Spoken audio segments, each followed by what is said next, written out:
This morning I woke up early to order myself coffee so my husband could take our son to pick it up and surprise me. Then they went to the grocery store and thoughtfully picked out my favorite breakfast and came home.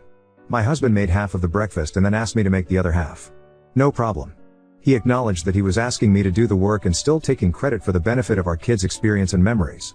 It was no problem until he went upstairs to go to the bathroom, and after 45 minutes I walked upstairs to check on him and he was asleep in our bed. He slept the entire afternoon. Later that day I was doing the absolute mountain of dishes, my third load for the day, that's another story, and he asked me to make a grocery list. I asked if he could please make the list because I am in the middle of doing the dishes, and further tried to coax him by using Mother's Day in a playful way. I really didn't want to drop what I was doing to look in the fridge he was already standing right in front of to tell him what we needed for dinner. He knows what the ingredients are, he could easily look himself, but he insisted I help him. I was super frustrated, so I took a deep breath, washed and dried my hands, and then opened the fridge and started telling him what we need. He could sense my frustration and called me on it. I explained that I was really hoping he could make a list himself just this once because I was in the middle of doing the dishes. I explained that when I make a grocery list I just look at what we have and write down what we don't have, and I didn't understand why he needed my help. He started talking over me to say if I had a problem making a grocery list with him I should just have told him. I told him that I did communicate that with him. He doubled down and told me that I need to learn some patience. I smiled and said Happy Father's Day, because it was the nicest thing I could think to say. That completely set him off. He went off on me, refused to get ingredients to make our dinner, bought dinner for only himself and our kids, and has been giving me the silent treatment for over an hour. He says I went too far. Ada? ETA, wow, I did not realize I was going to wake up to so much to read. Thank you for all of your feedback. I have been enjoying my self-brewed coffee this morning and taking in your responses. I have a lot to look over and think about. I know divorce is the obvious answer. Edit 2. No, divorce isn't the obvious answer for this specific incident. Edit 3. I mean the idea of divorce is not solely based on this one specific incident. Several people have commented thinking everyone is jumping to divorce based on this one situation. It is more complex than this one day. No, I'm not using Reddit as a poll for whether or not to leave my marriage. Tell how to make Reddit paragraphs. Both of our mothers are dead, unfortunately. Our children are 6 and under. It is common for parents to help and facilitate the day. 6-year-olds and toddlers can't be responsible for celebrating their parents. I didn't expect anything from him. I know it's just a Hallmark consumerism holiday. People who have commented are correct in saying that this incident is just representative of every other day, but magnified by the fact that Mother's Day was a particularly shitty day to choose to be particularly shitty. I felt like maybe I was TA for making the petty comment. I am ND and sometimes I have trouble picking up on if I did something wrong that I maybe didn't realize was wrong to say or do. Update 1. Since Sunday I have not lifted a single finger for baby Sinclair, my internal nickname for him. Unless it directly impacts our kids, every time he requests my help or to do something for him that he can do himself I just use my absolute sweetest voice, let him know he need my help and I believe in his ability to complete the task himself. Then I smile and walk away. The third time I did this, he said I was making him uneasy. I could not help but to LOL, which made him announce that he felt more uneasy. I know it wasn't kind, but I calmly told him he is a pathetic human. I told him I'm sorry it has to be me, but someone in his life needs to tell him to grow the fuck up. I told him I care about him and I love him, but I will not tolerate being treated with disrespect even one more day. He said I am abusive. The actual audacity. I spared the divorce conversation, for safety and because I have said many times before I want to leave and financially it isn't possible right now. Side note, I tried to leave last year because he was making me feel unsafe and his behavior was erratic. I went to the emergency room in a mental breakdown and told them about the abuse, which they noted in detail on my file. They asked about any plans to escape and I told them I had it covered, and answered their questions about my plan. I had been planning for our escape for a year leading up to this. They told me they had to document the reported abuse in my file. I asked them to check my chart to make sure it is not tied to his account. They looked at it in front of me and said they made sure he wasn't on my emergency contacts or attached to my chart in any way, but then guess who got an email with my chart notes detailing his abuse and my exit plan before I even got home? I had to cool things down and start over with a new plan that I kept entirely to myself. At this point though, he knew I had saved up money to leave, so most of my savings was depleted within a couple of months. I eventually left with our kids with far less savings, and it didn't take long for me to realize I could not sustain the cost of my original bills, still in my name, and new bills in addition to legal assistance and the overall cost of starting over. Our leaving caused him to spiral and he went back to therapy. Soon after, we started to dip our toes into visiting each other, mostly because I didn't want to leave our kids with him. We stuck to outdoor public activities as a family. He has always been able to wear me down and talk me out of a divorce, and this ended up no differently. Even though I know I'm not an anomaly, I felt ashamed and like a complete failure for going back. Surprisingly, he never actually changed. Anyway, back to present day. I began to gray rock to throw off his cycle of attempting to rope me back into the argument from the other day. I have calmly listened to him gush over his love for our family, and how much he loves and appreciates me and thinks I am an amazing mom. He says he loves me, but all I hear in my head is his voice screaming fucking bitch at me. It all sounds so obviously disingenuous. I told him his words mean literally nothing while his behavior is the same. It's like saying waffles have legs. It sounds unbelievable, and if I don't see it with my own eyes, I'm not believing it. I told him regardless of if in the end we stay together or not, we need to go back to therapy as a duo and separately.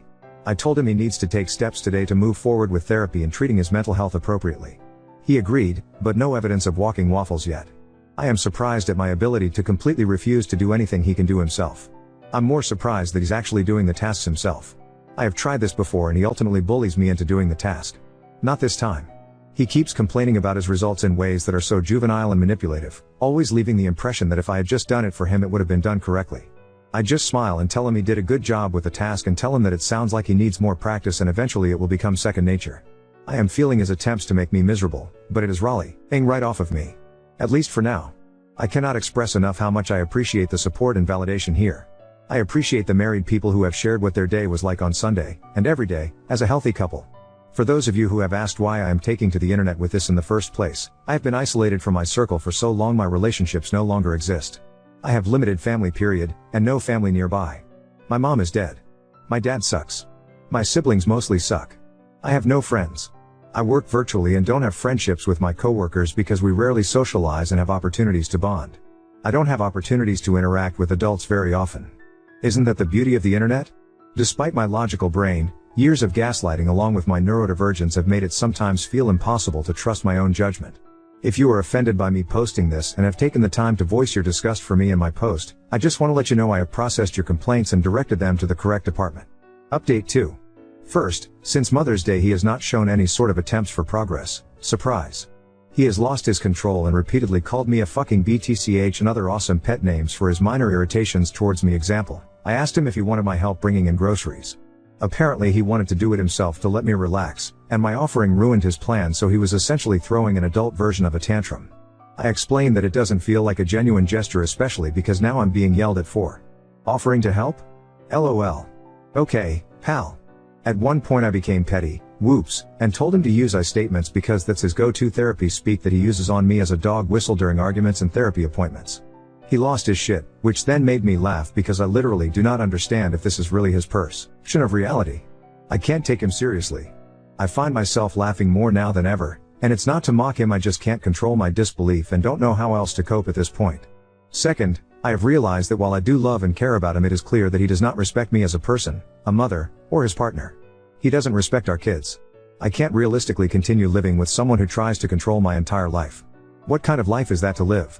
I took advice from many comments left on my original post and reached out to friends and family I had been isolated from. The reception was better than I anticipated. I didn't expect the hurt I felt when I found out every single one of them said they wondered if I was in an abusive marriage, but not one of them ever asked me directly when I completely withdrew. I don't blame them, but it was hard to ignore the pain I felt from that. This was also a reason I never reached out to anyone when things got really bad. It seemed like they have their own lives to worry about and clearly weren't concerned about my absence. A couple of the people I reached out to were lifelong friends that I had to formally end friendships with when I started dating my husband because of his jealousy, and I never got to mourn those friendships. It felt like a piece of me that had been broken began to heal. Anyway, it was a positive step because some of my family members were relieved I opened up to them, and now I don't feel so isolated and alone. So thank you to everyone who encouraged me to do that. 4. I am not sure what my next steps are, but I am feeling more confident in my path forward. Now on to second story. Encountered my father's funeral thief turned friend. We bonded over loss, exams, and surprising dinners in my apartment. 2 years ago, I returned home from my father's funeral. As soon as I opened the door to my apartment, a guy holding a crowbar came out from my kitchen holding my TV. I live in the city, so robberies are common. The guy began shouting at me and he clumsily dropped my TV and began holding the crowbar like it was a baseball bat. I was so stunned at what was happening that I didn't move. The guy screamed at me to empty my pockets. From the stress of the last few days with my father passing away, I simply started crying. Not out of fear at what was happening, but because this was literally the worst time of my life. The worst moment. The worst minute and second. While crying hysterically, I gave the guy my wallet. I just sat on my floor and hugged my knees and told him, through my tears, to take whatever you want. He hesitated, looked down at me. He dropped my wallet and sat down beside me. Immediately, he began to comfort me. He began to apologize. He put my TV back on the table and told me it wasn't damaged. He told me that he lost his job and that his mom needed medicine that he couldn't afford and that they were homeless. He told me all of this while I just wailed. I cried for my father, who was lost. I cried for my future, for it was uncertain, and I cried because my home had been intruded on in the most violent way. For a good 10 minutes I sat on the floor with a guy who had every intent to rob me, telling me that it would be okay and that he was sorry. He begged me not to call the police. I just started screaming at him to get out. He ran away so fast that he left the crowbar. I threw it after him as he ran down the street. 2 days later, I came home from work and he was sitting in front of my door. I was so terrified that I pulled out my phone, but he had this look on his face of I'm not sure how to describe it, remorse, regret. He told me that he told his mom what he did, and his mom made me some soup. He handed me this tiny bowl wrapped in tin foil. Again, I was stunned and overwhelmed and angry that I slapped the bowl out of his hands and it shattered on the floor. I told him to leave or I was calling the police. He left. I remember, he looked upset. I left the soup and shattered bowl outside my door, almost as a warning for him to not come back. About 3 months after that, I got a note in my mail slot from the guy. He told me his mother had passed away and that he was no longer homeless and that he had a job. He wanted to repay me for breaking into my apartment. He wrote down his address and told me that I was welcome to break into his place if I wanted, but he didn't have much stuff. This all overwhelmed me. I threw away the letter, but I remembered his address. I remember walking by there one day, out of curiosity. It was a ratty apartment building across the city. He was walking up to his room and he saw me. He waved. I turned away and left. He ran after me, apologized again. Told me that he never meant to do what he did. He showed me the program from his mother's funeral that he kept in his wallet. He wasn't lying, she was real. He was real. He was a real person. I don't know what it was, but I believed him. We slowly began to grow together as people. I can't describe it. After a year of maintaining communication and learning about who he was, he enrolled in a local community college and began taking courses to earn credits before applying to university. I helped him study for his history class a lot. He's great at math and science, though. I never invited him over to my apartment, however. No matter how much I got to know him, I was still afraid of him. And he knew that. He knew that I couldn't trust him. But tonight, we went out for coffee because he said he had an exam in his World Civ class. When I got there, he said he forgot his book. We just talked for a bit, we laughed, and then he told me he wanted to cook for me. On a whim, I decided to invite him to my apartment. After picking up some things from the grocery store, he came over. I was so nervous that I was shaking. He noticed, he squeezed my hand, and then he made dinner. It was amazing. We talked, we laughed, we sat in the floor and watched a movie on the TV he tried to steal. We made jokes about it. And then he told me that he missed his mom. I gave him a hug. Then he left. I don't know what I feel, but I do know that I can't give up on people anymore. Some people just have the shit end of life. Maybe things have a way of working themselves out? And I miss my dad, too. Update 1. I'm meeting with him tomorrow at his work, while he's on break, to give him some old study materials that I have from a literature class I took in college. It's all so normal, and I'm not afraid. My dad was never afraid, so I shouldn't have to be. I choose not to be. Update 2. Last night, I showed him the post and some of the comments from you guys. He was a little apprehensive about this place, and the fact that I had shared this with the entire world. But the comments really made him so happy. He wanted me to thank you all, and I tried to get him to make a post of his own, but he thinks it's too weird. Plus, he considers himself a bad speller. I just wanted to update everyone with this little unimportant tidbit. My dad's birthday is in a few weeks. I always have to prepare myself for it year-round, really. But this year is different, because I know I have people to support me. Especially a really close, new friend, who came I'd like to say out of nowhere, but he really just came out of my kitchen holding a crowbar. One more thing, when I showed him the post, he looked up at me and went, "Wait, it was a date?" And I got so embarrassed. Then he laughed and told me that he was relieved, because he thought it was a date. We haven't talked about anything else along the lines of dating in the future. Update 3. I cared about him. I cared for him. I did, I can't deny that. In January, right after the new year started, I got a phone call at 2:30 in the morning from him. He was in jail. He and 2 of his friends were arrested for public intoxication and possession of drug paraphernalia. He wanted me to bail him out. I'm a teacher living on a teacher's salary. I said no, I couldn't. This is when things fell apart. Before then, he and I had been incredibly close. We spent Christmas together. I didn't have enough money for a plane ticket home, so I stayed in the city. He came over, we cooked, watched movies. Before Christmas, we spent Thanksgiving together. I helped him study. I helped him get his finances in order. He had no idea how to do taxes and how to do all of the adult stuff, as he said. But I noticed I started doing things I didn't normally do. He would come over in the middle of the night, visibly panicked, and ask if he could stay with me. I let him, no questions asked. I stopped asking questions because I wanted to believe that he was good and everything was fine. He started asking me that if others asked about him if I would lie and say I didn't know him. This scared me, but I assumed it was about work stuff. I wanted it to be his work stuff. He was released from jail about a week later. He didn't talk to me. I called his apartment. Nothing. I came home from work one day and a woman was waiting outside my door. She appeared disheveled. She was wearing a tank top and flip-flops in mid-January in the Northeast. It was cold. When I tried to key into my apartment, she started verbally attacking me. She told me to stay away from him. Like she owned him. She told me that she knew what I did to him. And that I would get what's coming. She left. I was scared out of my mind. Before calling the police, I decided to call his apartment one last time. He answered. I told him about the woman. He apologized, said that he was seeing her. He didn't intend for her to come over and interfere. But that led me to another question. How did she know where I live? And how many others had he told where I lived?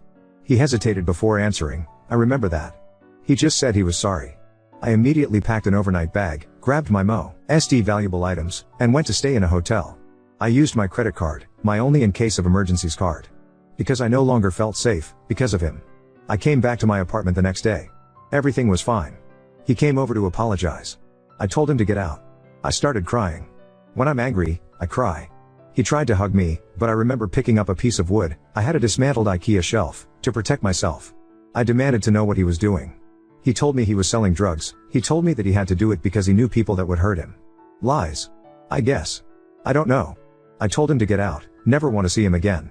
Etc. etc. He got angry, threatened to come back with his friends. I was racked with guilt for trusting him. He apologized again, said he was sorry. I was questioning everything about him. I pushed him out. Locked the door. The teaching program I'm a part of rotates teachers in and out of schools across the country. Last year I put in a request to move across the country to be closer to home.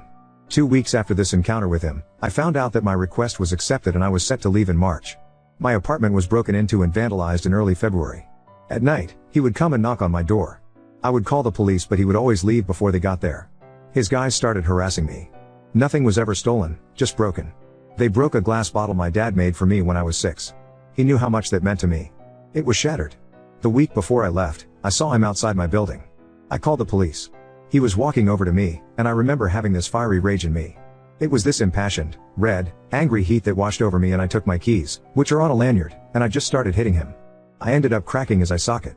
When the police questioned him, they realized he was the one that was harassing me. He was wanted for a myriad of other charges. After he fell down, after I cracked his eye socket with my keys, I started kicking him. I wanted him to die. I really did. Then I thought about what my dad would think. But then I realized, I'm not my dad.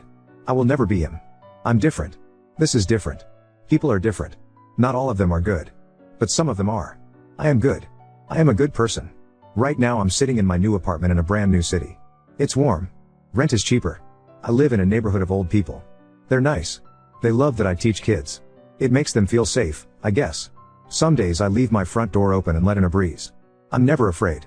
The beach is literally a 7-minute walk, I've timed it, from my back door. I'm happy. So I'm putting this to rest. It's done. It's over. I'm tired. I'm posting this and not checking back anymore. I just wanted to tell someone, because no one in my personal life even knew this was happening.